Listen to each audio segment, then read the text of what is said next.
आप क्या मैसेज देना चाहते हैं इससे पूरे मुल्क को कि मस्जिदें कोरोना का सेंटर बन गई? और कल जब कोरोना खत्म होगा तो ये जो सील्ड मस्जिदें हैं इसको खोलने के लिए हमको एडमिनिस्ट्रेशन के जाके फिर पैर पकड़ने पड़ेंगे कि खोल दीजिए, और उसमें दसियों पे फिर मुकदमा और क्या कार्रवाइयां और क्या क्या नहीं होगा।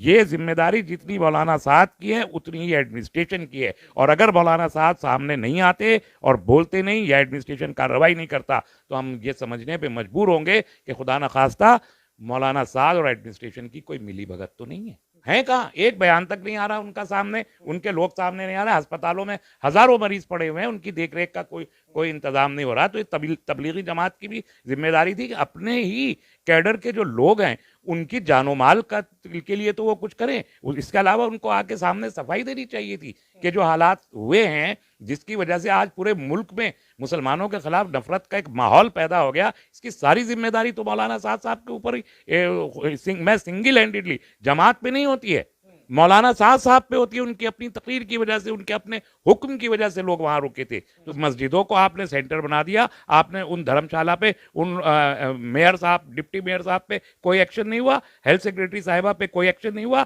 महाराष्ट्र में 22 लोग पकड़े गए पार्टी करते हुए, उन पे कोई एक्शन नहीं हुआ, एमएलए साहब के प्रीति भोज होता रहा, उस पर कोई एक्शन नहीं हुआ, मुरैना पे कोई एक्शन नहीं हुआ, लाखों लोग मजदूर सड़कों पे आ गए भूख के मारे, उन पे कोई एक्शन नहीं हुआ, उनके कोई टेस्ट नहीं हुए, टेस्ट भी नहीं हुए उनको कोरोना में रखने के बाद। तो ये आप उठा के खाली तबलीगियों के टेस्ट करके और ये कह रहे हैं कि ये जिम्मेदार है, और उसका नतीजा ये हो रहा है कि सब्जी वाले तक मुस्लिम मोहल्लों में जा रहे हैं तो उनको भगाया जा रहा है। कोरोना वायरस के चलते पूरे देश में इस वक्त लॉकडाउन है, और अगर हम खास तौर से दिल्ली की बात करें तो दिल्ली में अक्सर मस्जिदें ऐसी नजर आती हैं जिन पर अब बाकायदा तौर पर सील कर दिया गया है जिन मस्जिदों को, और बाहर आपको हर मस्जिद के प्रशासन और पुलिस के लोग नजर आएंगे। कोई मस्जिद में अंदर जा नहीं सकता है, जो लोग अंदर थे उनको बाहर कर दिया गया है। आखिर इस पूरे मामले के पीछे वजह क्या है, रीजन क्या है, ये सब जानने के लिए आज मैं पहुंचा हूं एसडीपीआई नेता तस्लीम रहमानी साहब के पास। रहमानी साहब, स्वागत आपका एएनएन चैनल पर। सवाल पहला यह है, कोरोना वायरस एक बीमारी है, सब जानते हैं, जानलेवा बीमारी है। ये तमाम चीजें अपनी जगह ठीक हैं, उससे बचाव भी जरूरी है, लॉकडाउन का फैसला भी सही है, लेकिन कोरोना वायरस को एक खास मजहब से जोड़ना, एक खास तबके को उसके चलते टारगेट करना, पहले मुसलमानों पर बाकायदा जमात के नाम पर कार्रवाई और उसके बाद अब मस्जिदों पर सील लगाना, ये किस हद तक सही है? देखिए, सही तो बहुत कुछ नहीं है, और मस्जिदों में लॉकडाउन पूरे मुल्क में है तो आप सोशल, पॉलिटिकल, रिलीजियस तीनों लॉकडाउन आपने किए हैं, और नतीजे में इकोनॉमिक लॉकडाउन अपने आप हो जाएगा, हो ही गया है। तमाम जो करोड़ों जो अनऑर्गेनाइज सेक्टर का लेबरर है वो आज भूखा मर रहा है, उसको बेरोजगार हो गया है। तो इस लॉकडाउन में अगर आपको करना है तो मस्जिदों का ये तय हुआ था कि मस्जिदें खुली रहेंगी, वहाँ पर जो लोग अंदर रहते हैं, अइम्मा हैं, मौज़िनी हैं, वो रहेंगे, उनकी फैमिलीज हैं, वो अपनी जमात करते रहेंगे, अजान देते रहेंगे, ये था ये, और तमाम मजहबी इबादत गाहों के लिए।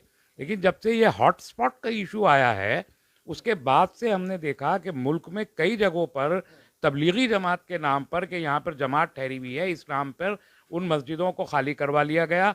कुछ जगहों पर जहाँ तबलीगी नहीं थे वहाँ भी खाली करवा लिया गया, और उसके बाद मस्जिदों में ताले लगा दिए गए। ये तो लॉकडाउन का मतलब नहीं था। आप मस्जिदों में ताला किस बुनियाद पे लगा रहे हैं? हमको वहाँ पर सिर्फ सोशल डिस्टेंसिंग मेंटेन करनी है, उसके लिए कोई गैदरिंग की इजाज़त नहीं देनी है। और ये यहाँ पर इजमा है पूरी उम्मत का, तमाम उलमा ने कहा है कि सोशल डिस्टेंसिंग की वजह से वहाँ पर जमात नहीं होगी, और उसका पालन 99% पूरे मुल्क में हो रहा है।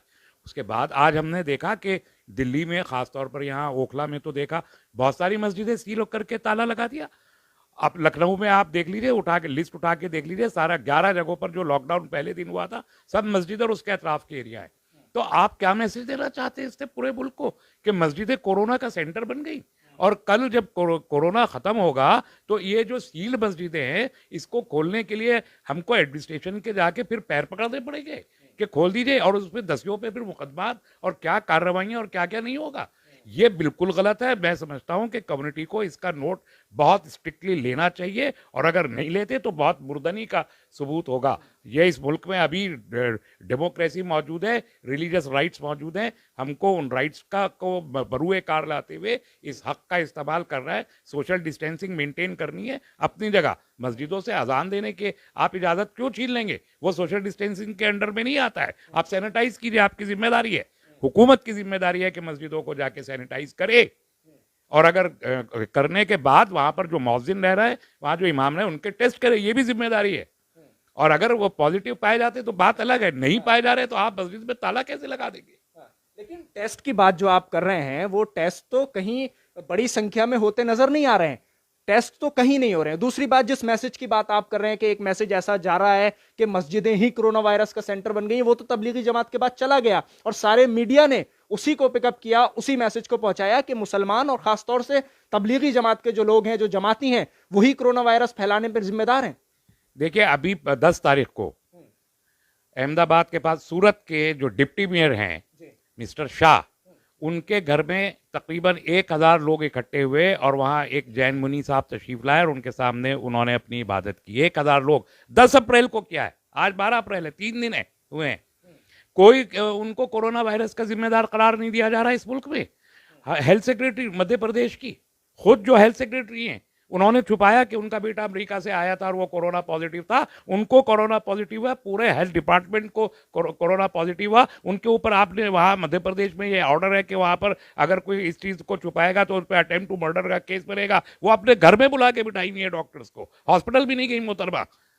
तो आप ये ऐसे सेलेक्टिविज्म करके, तो आप मस्जिदों को आपने सेंटर बना दिया, आपने उन धर्मशाला पे, उन मेयर साहब, डिप्टी मेयर साहब पे कोई एक्शन नहीं हुआ, हेल्थ सेक्रेटरी साहिबा पे कोई एक्शन नहीं हुआ। महाराष्ट्र में 22 लोग पकड़े गए पार्टी करते हुए, उन पे कोई एक्शन नहीं हुआ। एमएलए साहब के प्रीति भोज होता रहा, उस पर कोई एक्शन नहीं हुआ। मुरैना पे कोई एक्शन नहीं हुआ। लाखों लोग मजदूर सड़कों पे आ गए भूख के मारे, उन पे कोई एक्शन नहीं हुआ। उनके कोई टेस्ट नहीं हुए, टेस्ट भी नहीं हुए उनको कोरोना में रखने के बाद। तो ये आप उठा के खाली तबलीगियों के टेस्ट करके और ये कह रहे हैं कि ये जिम्मेदार है, और उसका नतीजा ये हो रहा है कि सब्जी वाले तक मुस्लिम मोहल्लों में जा रहे हैं तो उनको भगाया जा रहा है, लिंचिंग की जा रही है और मस्जिदों पे ताले लगाए जा रहे हैं।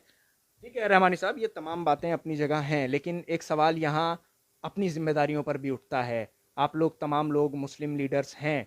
सवाल यहाँ ये है कि कोरोना वायरस के पॉजिटिव केस पाए गए, उनको यहाँ दिल्ली में दफन होने के लिए जगह नहीं मिल रही है। काफ़ी दिनों से जो डेड बॉडीज़ हैं वो हॉस्पिटल में पड़ी हुई हैं, और ख़ुद जो जमात के लोग हैं, जो तबलीगी जमात के लोग हैं, उन्हें बहुत सारे लोग एक तरफ बचाने की कोशिश भी कर रहे हैं, डिबेट पर बैठकर उन्हें बचाया भी जा रहा है। लेकिन जो सवाल है वो जायज़ सवाल ये भी है, क्या वो उनके लिए कुछ कर रहे हैं? जो डेड बॉडीज़ यहाँ हॉस्पिटल में रखी हुई हैं, उन्हें दफन होने के लिए जगह क्यों नहीं मिल रही है? देखिए, ये बहुत बदकिस्मती की बात है और आपने बिल्कुल सही कहा, हमारी जिम्मेदारियां हैं। दिल्ली ऐसी बांझ नहीं हुई कि दिल्ली में जो बाहर से आए हुए मेहमान हैं, अगर खुदा ना खास्ता किसी का इंतकाल हो जाए तो यहाँ उनके जनाजे उठाने वाले लोग नहीं मिलेंगे। आप देखिए, 2 लोग तमिलनाडु के यहाँ आए, उनका यहाँ वो जमात में आए थे, तबलीग के मरकज़ में थे, उनको वहाँ से हटाया गया, LNJP में एडमिट हुए, उनमें से कुछ लोग पॉजिटिव थे या नेगेटिव, अल्लाह बेहतर जाने। 2 लोगों का इंतकाल हो गया। 7 तारीख से अभी तक उनकी तदफीन नहीं हो पाई। खुद मैं आज बाहर निकला, मैंने अमानतुल्लाह साहब से कहा, जो अब साबिक चेयरमैन हो गए। उन्होंने मुझसे ये नहीं कहा कि मैं चेयरमैन नहीं रहा, उन्होंने कहा आप फला मुफ्ती साहब से बात कर लीजिए, वो देख रहे हैं। फला मुफ्ती साहब से बात की, उन्होंने कहा मैं कल कर दूंगा। अगले दिन बात किया तो उन्होंने कहा वक्फ के तहत चला गया। वक्फ के एक जिम्मेदार से बात की तो उन्होंने कहा मिलेनियम पार्क के पास जो जदीद कब्रिस्तान है वहाँ पर हो रही है, और वहाँ फला साहब से बात कीजिए। फिर फला साहब से बात की तो वो एक फला साहब ये कहने लगे, साहब उस पर तो अब तो JCB से होगा और JCB के 6000 रुपये लगते हैं, तो पहले 6000 रुपये लाइए। अब जो शख्स तमिलनाडु से यहाँ आया है, तबलीग में आया, वो तो अकेला है, उसके तो रिश्ते कुर्मेदारियाँ हैं नहीं। लॉकडाउन की वजह से वो यहाँ आ भी नहीं सकते, तो यहाँ उनके 6000 रुपये कौन भरेगा?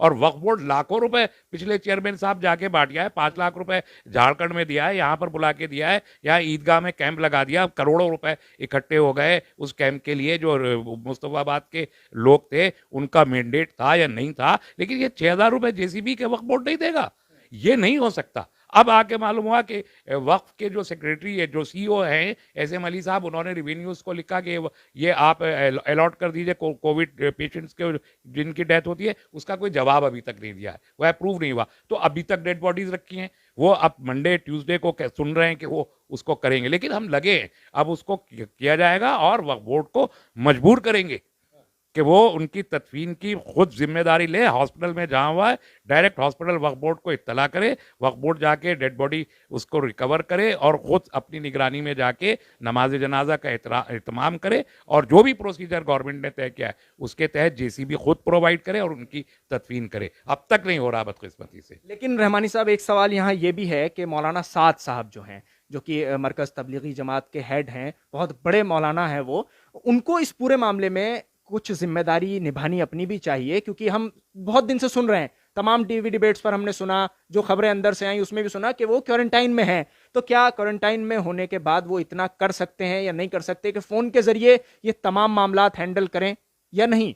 नहीं, देखिए ये सारी जिम्मेदारी, अब देखिए वो तो तबलीगी जमात में आए थे, बिल्कुल बुजुर्ग आदमी हैं, 70 ईयर्स के हैं, उनका अगर इंतकाल हो गया तो तबलीग में करोड़ों लोग कहे जाते हैं कि यहाँ हैं, कहाँ हैं सब के सब? मौलाना साहब क्वारंटीन में चले गए, वो भी पूरा हो गया अब क्वारंटीन भी उनका। मैंने सुना कि वो 28 तारीख के बाद से क्वारंटीन में थे, तकरीबन आज 13 तारीख होगी, 14 दिन हो गया उसको भी।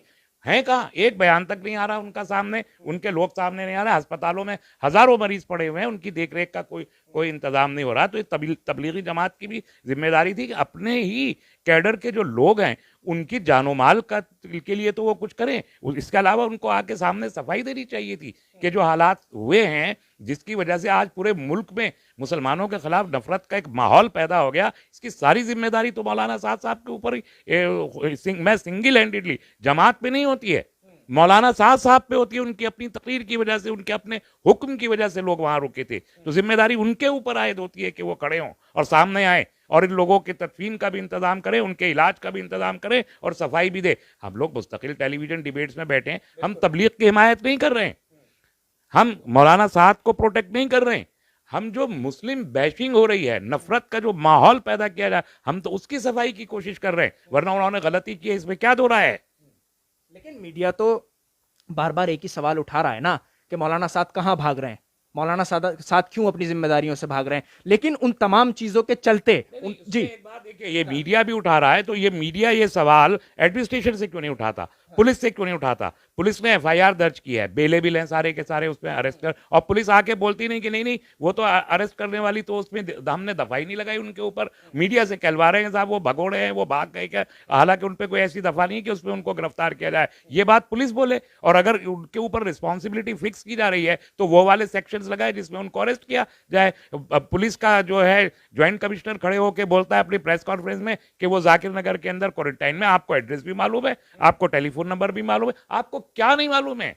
फिर आपको अगर अरेस्ट करना है तो जाके आप अरेस्ट कीजिए। ये सवाल मीडिया को एडमिनिस्ट्रेशन से पूछना चाहिए, ये सवाल उस एसडीएम से पूछना चाहिए जिसने उनको बसों को अप्लाई करने की परमिशन नहीं दी, ये सवाल उनको डीएम से करना चाहिए, ये सवाल उनको होम मिनिस्ट्री से करना चाहिए। उनसे कोई सवाल नहीं किया जा रहा, पुलिस जाके उनको अरेस्ट नहीं कर रही और ये भी नहीं कह रही कि इनको अरेस्ट करने वाली कोई सेक्शन ही हमने इनके ऊपर नहीं लगाए, और उसके नतीजे में पूरी कम्युनिटी को तो ये जिम्मेदारी जितनी मौलाना साद की है, तबलीगी जमात का नहीं कहूंगा मैं, फिर ये जिम्मेदारी जितनी मौलाना साद की है उतनी ही एडमिनिस्ट्रेशन की है। और अगर मौलाना साद सामने नहीं आते और बोलते नहीं या एडमिनिस्ट्रेशन कार्रवाई नहीं करता तो हम ये समझने पे मजबूर होंगे कि खुदा न खास्ता मौलाना साद और एडमिनिस्ट्रेशन की कोई मिली भगत तो नहीं है। आखिरी सवाल मेरा आपसे यहाँ ये रहेगा कि ये तमाम पूरा जो मामला है, इसमें मौलाना साद अपनी जगह हैं, एडमिनिस्ट्रेशन अपनी जगह है, परेशान वो तबलीगी जमात वाले हो रहे हैं, वो जमाती हो रहे हैं जिनकी लाशें दफन नहीं हो पा रही हैं। वो तो हो ही रहे हैं, उनके अहलो अयाल जो इतनी दूर हजारों किलोमीटर दूर बैठे हैं वो रो रहे हैं, परेशान हो रहे हैं। पूरा मुल्क हो रहा है, पूरा मुल्क हो रहा है, खुसूसन मुसलमान हो रहे हैं। और एक वबा है, एक आलमी वबा है, उस वबा से सारा मुल्क हमारा भी परेशान है, मुल्क का हर शख्स परेशान है, कोई एक नहीं। लॉकडाउन में तो सारा मुल्क है, मैंने कहा करोड़ों तो जो लेबरर है वो भूखा है, सड़क पे खड़ा है, करोड़ों लोगों के लिए खाना नहीं है, तो पूरा मुल्क परेशान है। और उसमें आप एक पिक्चर पेंट करते हैं कि मुसलमानों की वजह से है, तो समाज टूट भी रहा है, दो तरफा परेशानी है, ये मसला है। ठीक, बहुत शुक्रिया रहमानी साहब इस पूरे मुद्दे पर INN चैनल से बात करने के लिए, अपनी बात रखने के लिए। तो देखा आपने, तस्लीम रहमानी साहब इसी बेबाकी से अपनी बात को, और ख़ास तौर से जो मुसलमानों के मसाइल हैं और पूरे देश के साथ जो प्रॉब्लम्स सामने आ रही हैं, क्रिएट हो रही हैं और कुछ की भी जा रही हैं, तो उन तमाम चीज़ों को इसी तरह से बाकायदा डिबेट में जाकर भी रखते हैं और तमाम मसाइल को इसी तरह उठाते हैं। रहमानी साहब ने साफ तौर पर कहा है कि ये एक पूरी मुस्लिम पिक्चर तैयार करने की कोशिश की जा रही है कि कोरोना वायरस के जिम्मेदार सिर्फ मुसलमान हैं। दिल्ली से INN चैनल के लिए साहिल नकवी।